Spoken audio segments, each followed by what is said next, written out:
উপনিৰ্বাচনক লৈ এতিয়া ৰাজ্যৰ ৰাজনীতিত চলিছে ব্যাপক তৎপৰতা। নগাঁও লোকসভা উপনিৰ্বাচনত এইবাৰ অসম ধৰ্মীয় সংখ্যালঘু পৰিষদে বিচাৰিছে দলীয় প্ৰাৰ্থিত্ব।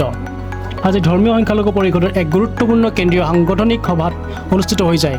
সাহসীয় মিত্ৰজোঁটৰ দুই জ্যেষ্ঠ নেতা তথা প্ৰাক্তন মন্ত্ৰী ডক্টৰ কমলা কলিতা আৰু মহিবুল হকৰ উপস্থিতিত অনুষ্ঠিত এই সভাত নিৰ্বাচনী কৌশল আৰু সাংগঠনিক স্থিতি সন্দৰ্ভত ব্যাপক আলোচনা কৰা হয়।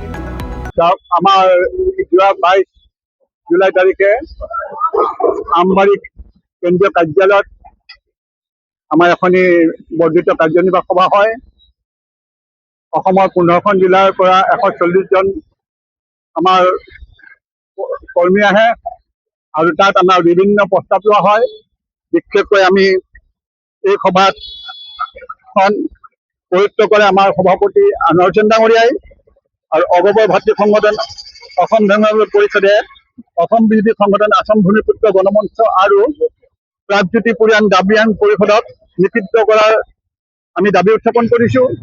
লগতে আমাৰ নগাঁও উপনিৰ্বাচনৰ লোকসভাৰ মিত্ৰজোঁট হিচাপে অসম গণ পৰিষদক দিবলৈ আমি দাবী জনাইছো। স্থিতিত লোকপিয়ল সমাগত আৰু ভাষাৰ লোকপিয়লো আমাৰ সমাগত 2 আগষ্টৰ পৰা আমাৰ লোকপিয়ল আৰম্ভ হ'ব আৰু সম্ভৱতঃ অহা 27 চনৰ ফেব্ৰুৱাৰী মাহৰ পৰা ভাষা লোকপিয়ল আৰম্ভ হ'ব।